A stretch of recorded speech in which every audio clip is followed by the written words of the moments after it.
Hello and welcome to our special series of Green Elephant interviews during March 2021, supporting the annual B Corps month. B corporations, or B Corps for short, are businesses that meet the highest standards of verified social and environmental performance, public transparency and legal accountability to balance profit and purpose.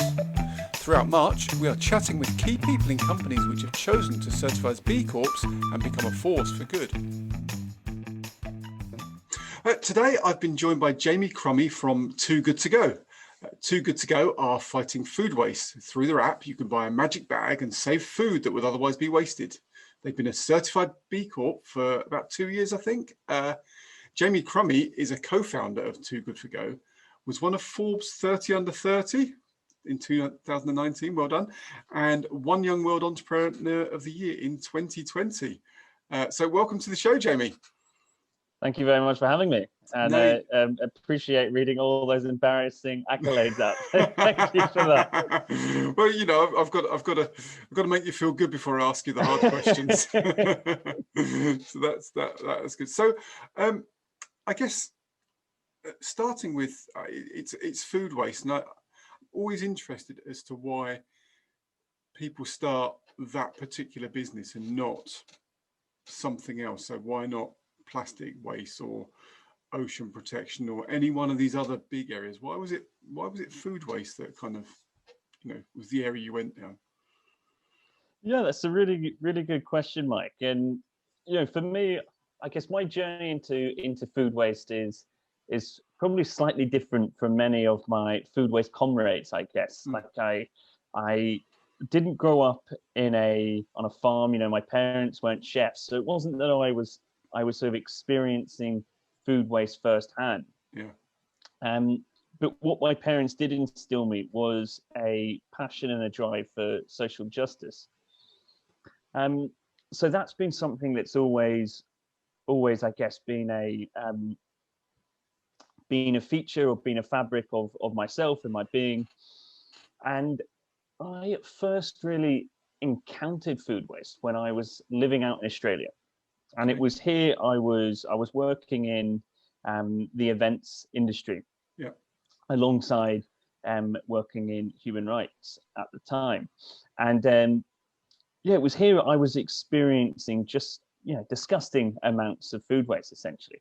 And it was 150 litre bin after 150 litre bin just filled with what I viewed as perfectly edible food. Yeah. And that itself became this question to myself, was this something that was unique to the organization I worked for? Was it unique to the event industry? Was it, unique to Australia? And, the more digging around I did and the more I spoke to people, I quickly realized that, food waste was a much bigger problem that I saw. So it all sort of spiraled from there, and I can really pinpoint it to a particular event. But if you want me to give the long story, I can. Well, no, I'm just really. So it was. So it sounds like there was a kind of an underlying concern and interest in issues, but seeing it firsthand as part of your job just made you stop and think, what is going on here? Why are we doing that? And I mean, for listeners that don't know, I mean, in a former life, I was a professional musician, so I did lots of big events and played lots of events and saw the catering and everything that went on. So I saw some of this, but for listeners that may not know, maybe give them a picture of the kind of waste that you're talking about that's associated with an event, because they may not know. It may not, be something they've seen. Yeah, and the events that I was doing is something that typically I wouldn't have envisaged with such grand levels of food waste. But it was civil service for large events of a couple hundred people. So my claim to fame was I waited on Richard Branson's table, which was always quite fun. Interestingly enough, actually, he came to my primary school back in the 90s, so he didn't actually remember me. So, what's the matter with him? I mean, why didn't he remember you? Yeah. Yeah, I've got a Richard Branson story, but maybe for another time. I look forward to hearing that. Yeah, it was the food that we were doing was yeah, silver service food. And what tended to be the common practice there was essentially cooking a buffer. You know, when you're doing covers for a couple hundred people, you know, something can go wrong in the kitchen. 9 times out of 10, everything goes swimmingly and according to plan. Yeah. But there would be times when an oven, would crash. Things would be undercooked or overcooked, which is where this surplus was for, this safety net. But as I say, 9 times out of 10, everything went according to plan. And so, you know, it was up to myself and my colleagues just to throw this food away, and it never seemed right at all because there wasn't a solution. You know, it wasn't fed to staff, it wasn't redistributed. It was just put straight into a big green bin. And it's almost set up from the start to be wasted. It's not like accidental wastage. It's we're putting it here, and the ideal situation is that this spare bit gets wasted. Yeah, completely right. Yeah, the ideal situation is everything goes well, and this safety net we've made just gets thrown away. Wow, wow. And so moving on to the Too Good to Go. How did that come about? Well, I guess, you know, as it essentially sort of manifested from my own sort of journey into food waste. I was actually doing an event with Amnesty International a couple of years after my time in Australia, and you know, again,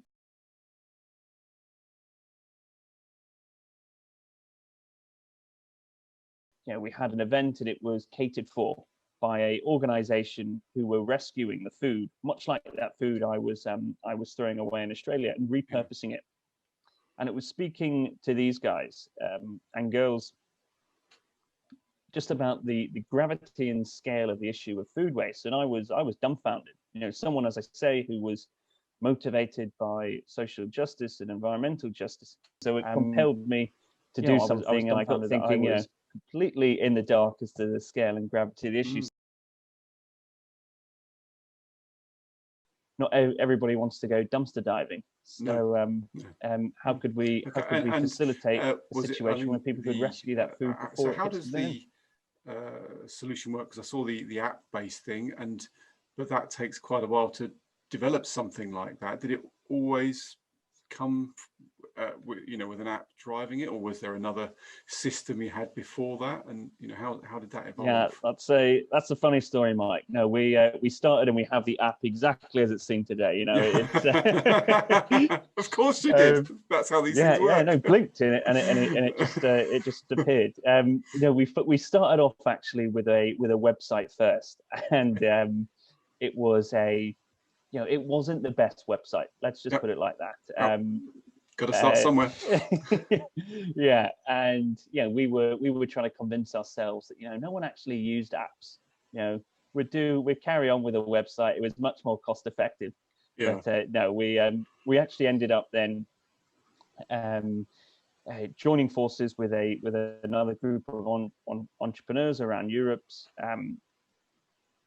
And we launched the app then, or we built an app and then launched it in Copenhagen first. And then launched it here in the UK alongside France and Norway. So, it's been one hell of a journey. But it didn't always start off as an app, as I say. It was a very a very limited website. Let's just call it that. Yeah. So, I mean, we'll obviously put links in the show page for people to go and have a look and check out what Too Good to Go are doing. But just explain briefly how it works. So, there's obviously the front end, people are using an app, and then there's obviously the I'll call it the back end, but suppliers, people with food that would otherwise go to waste. How do those two things come together? Sure. Well, I'll just give a brief description then of how Too Good to Go works. And we are a social impact company which, unsurprisingly, are fighting food waste, and we predominantly do this through our app, through our marketplace. And what this does,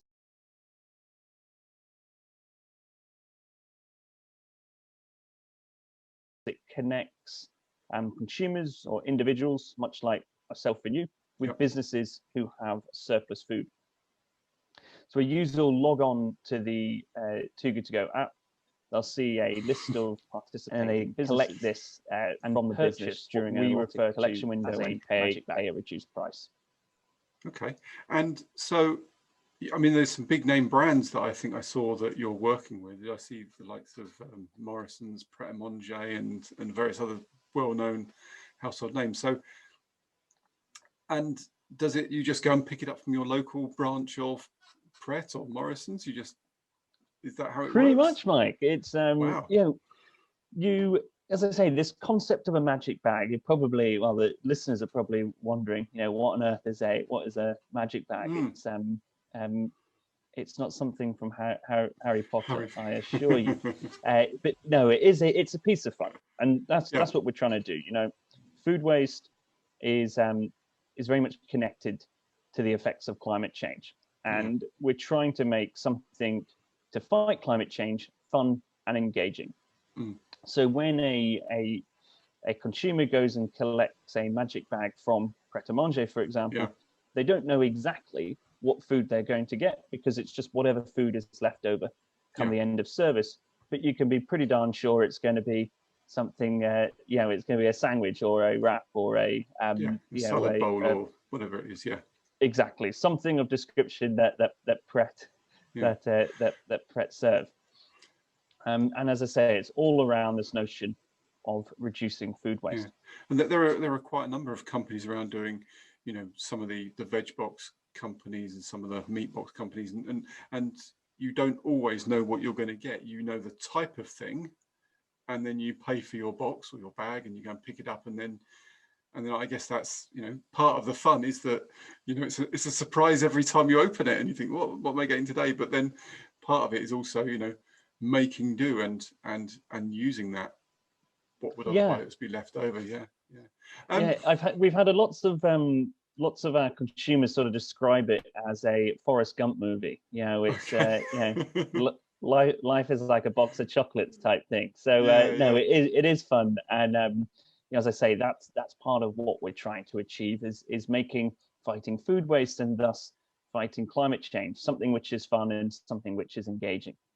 And where do you see this going? Because I know it's that Too Good To Go has a movement, and there's a number of things that you want to achieve. I notice on that movement page, and it looks very much like the start of a B Corporation impact report, which we'll come on to in a minute. Right. But there's, you know, what is the future? What is the movement? Where are you, you know, where would you like this to go? Sure. So, well, when I talk about Too Good To Go, I often try and outline what our vision is and what our mission is. Yeah. And, you know, as I said, we're a social impact company fighting food waste, and our vision or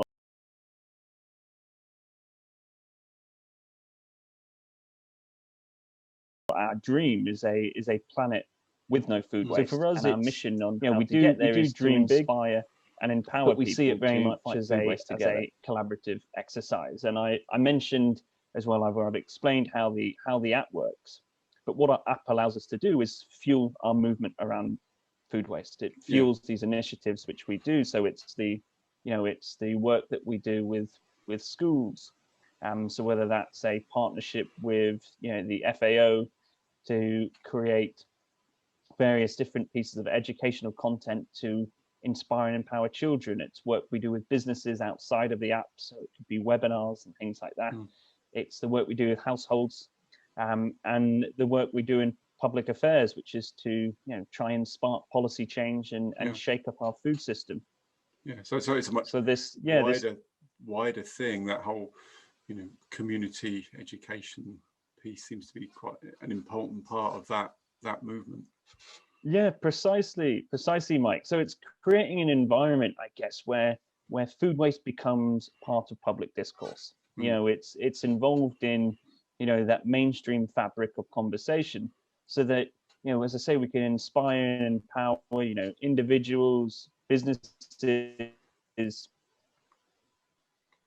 politicians to work collaboratively together to thus help our environment at the same time. Yeah.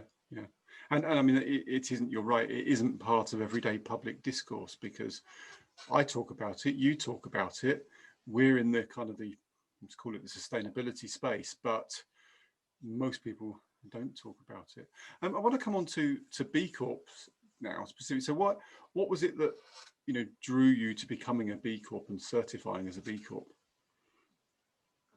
Well, I guess the main thing is sort of the B Corp headline, isn't it? These are it's a community of businesses which are doing something good for society and good for the planet. And from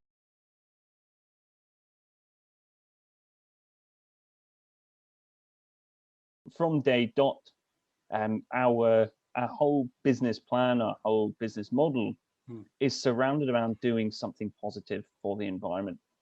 Yeah. So we ourselves find ourselves in a unique and fortunate situation where the better that we do at Too Good To Go, and the main thing is rescuing meals. So the more meals that we rescue through the platform, I guess that the better it is for the planet, main driving forces. It allows us to grow as well. To be in a community of businesses which we're striving to do something good and accelerating this global shift to essentially redefine success in business and build a more inclusive and sustainable economy.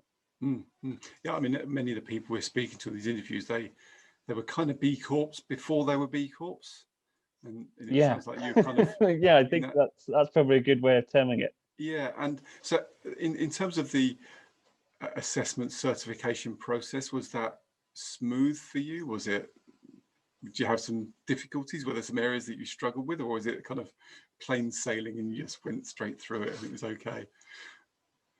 I think I would probably be embellishing a little bit too much if I said it was total plain sailing. I think with every application you can do, it faces its own challenges. Yeah. But I think the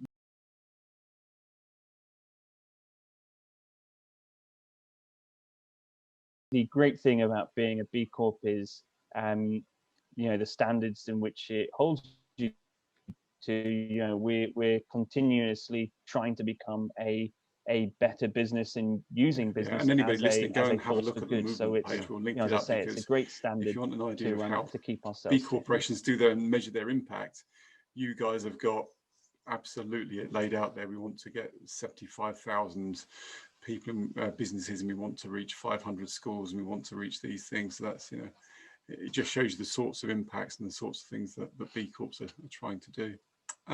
Now, precisely, Mike, and that's apologies there. No,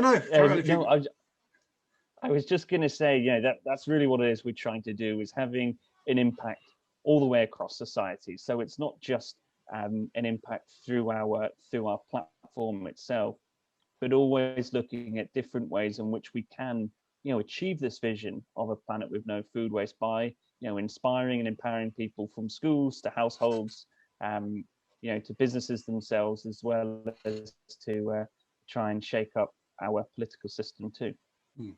Right. Now, Jamie, we've been asking all our guests for a tip. If there's one thing you think listeners could go away and do today, what would it be? What would you say? Go and do this one thing. Reduce food waste. It's simple, isn't it? No, and that's it. It's pretty broad. But what I haven't mentioned to you, Mike, is we are in this climate emergency, and a third of all food produced ends up getting wasted, and food waste itself, or reducing food waste itself, is the #1 solution for reversing the effects of climate change. And that there has come out of the drawdown report in March 2020. So not only is reducing food waste something which makes you feel good, and it's something which is fun when you're using Too Good To Go, but it's something that is of paramount importance in the climate emergency which we find ourselves in today. Yeah, we expend so much energy making So my tip is reduce food waste. Yeah, absolutely, couldn't agree more. And I say we spend so much energy and water and resources making the food, and then to throw it away just seems it is criminal. We've also been asking our guests if there's a book or a film or a resource or something like that they think listeners should go and have a look at. So anything you'd like to recommend? Yeah, I do have my favorite book actually. Okay. And it's unsurprisingly actually, or surprisingly I should say, it's not one which is related to food waste. So you probably think that I'd have I'd have some sort of food waste book beside my bed every night, but it's not a food waste book, and it's not a climate change book, but it's one more about general society. And what has been, I guess, it's been super intrinsic in shaping my own sort of belief systems and the way I conduct myself. But it's Robert Trussell's Ragged Trousered Philanthropists. That there would be my my big book recommendation for anyone. Okay. And what's that sort of about? I mean, it's not something I've heard of. It's is it just a? Oh, you're missing out, Mike. Well, all of these books. I've got a very long reading list after this month. But yeah, I'll check it out. We'll look it up. We'll put a link on the show page for people to check it out. But yeah, what should they expect if they go and look at a copy of this book? They should expect to be inspired. It's thought-provoking, but it also makes you question the way in which our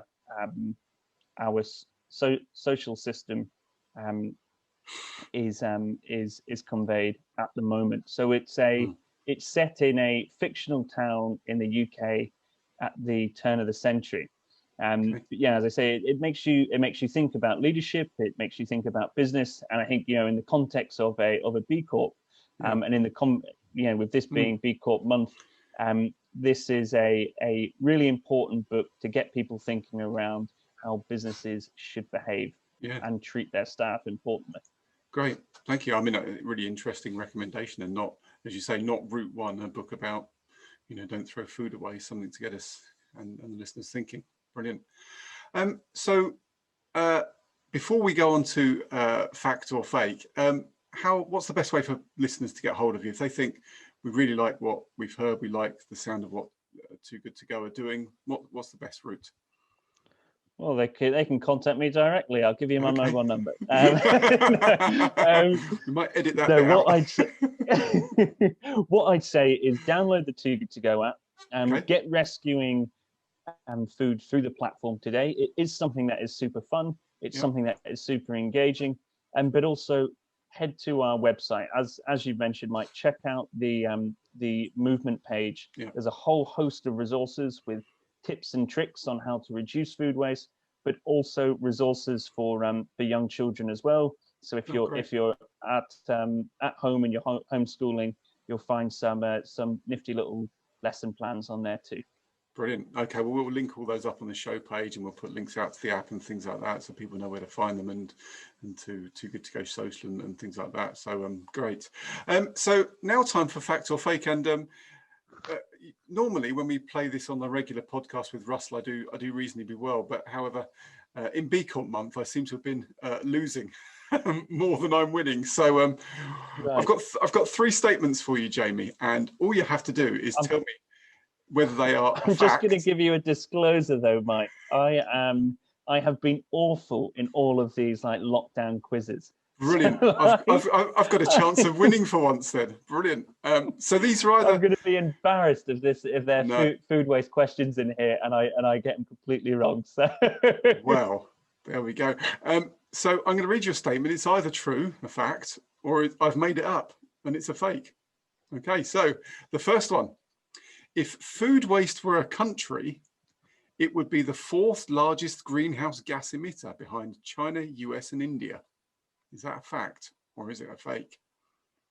That is a fake fact. The correct answer would be if food waste was a country, it would be the 3rd largest greenhouse gas emitter. Absolutely, the US and China.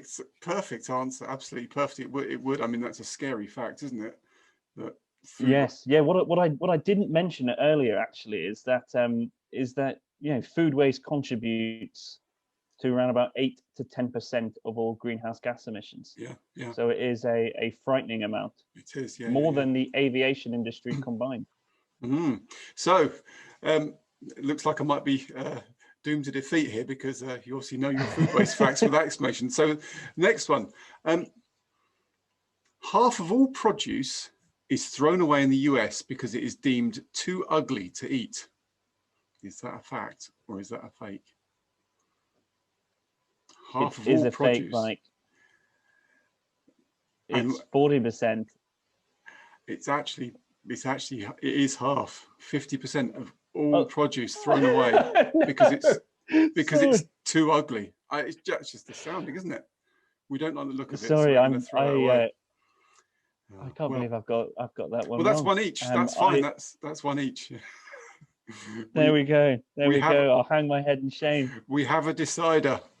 So the final one for victory. 47% of people don't know the difference between use by and best before dates.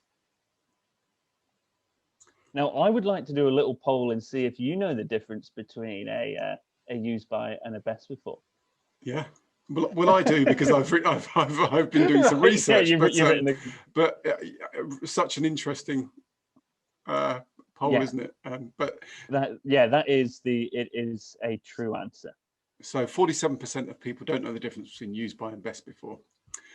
And I've snatched a victory from the jaws of defeat because actually it's much higher, 63%. So, getting on for 2/3 of people don't know the difference between used by and best before, which is astounding, isn't it? Would you like to inform the listeners, or shall I? What is the difference between used by and best before for those that are listening? No, I gave you that one there, Mike. You did. I'd give it to you. Thank you. It's very kind of you.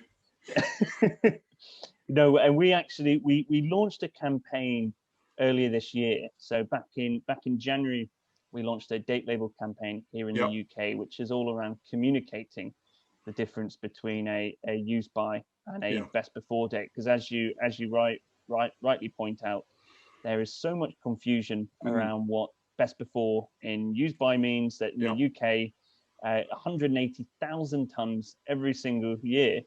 So 180,000 tons of edible food is thrown away every single year on account of about £500 billion.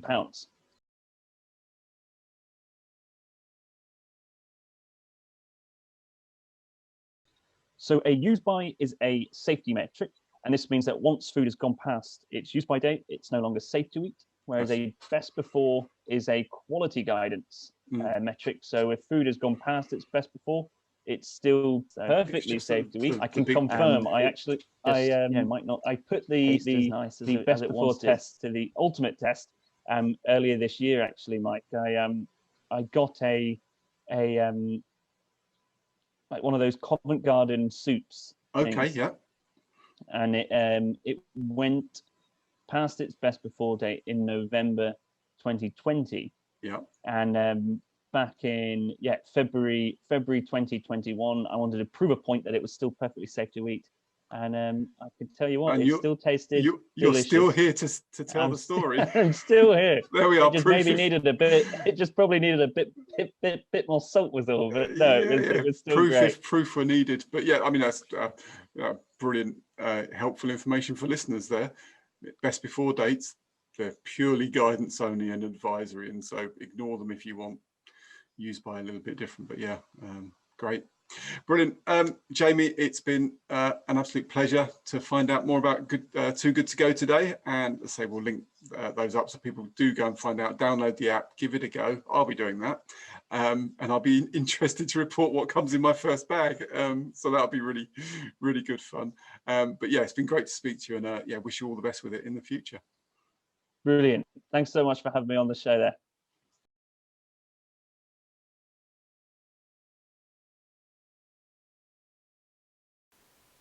We really hope that you found this special B Corp month episode both informative and entertaining. Make sure you don't miss any of the other 31 interviews with B corporations who are striving to be a force for good. So make sure you subscribe to our podcast so you don't miss a thing. And don't forget to spread the word with others. If you have any questions about being or becoming a B Corp, or any comments and suggestions about the show, please do get in touch.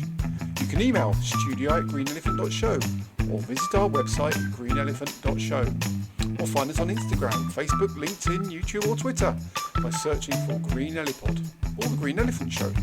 You can also review the show on Google and Apple Podcasts. Join us tomorrow and we hope you have a sustainable day.